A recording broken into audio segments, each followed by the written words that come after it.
Vice Ganda, balik showtime. Bakit masaya ang mga viewers?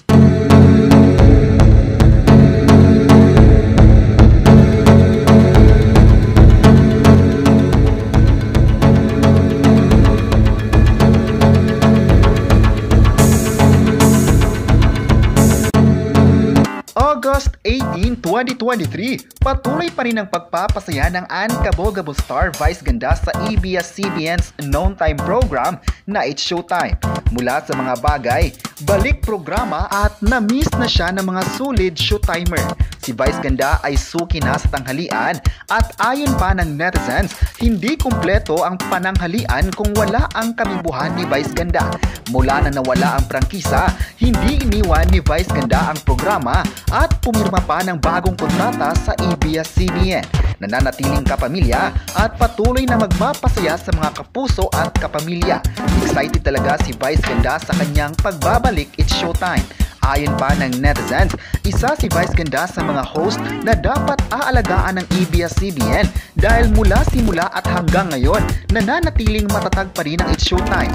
Ang It's Showtime ay ang noon time show na may mataas na ratings at patuloy na pataas ng pataas ang positive feedbacks mula sa mga madla. Ayon pa ng netizens, masaya sila dahil sa dedikasyon na ibinigay niya sa mga tao. Alam nila na good vibes ang ibinigay ni Vice Ganda para sa lahat. Marami talaga ang nasiyahan sa performance ng kapamilya star. Kahit marami man na intriga ang ibinato sa kanya, ngunit positibo pa rin siya na ibigay ang gusto ng viewers. Ayon pa ng netizens, ang It's Showtime ay mas lalong lumakas. Napapanood ang It's Showtime sa Kapamilya Channel at GTV ang subsidiary channel ng GMA7.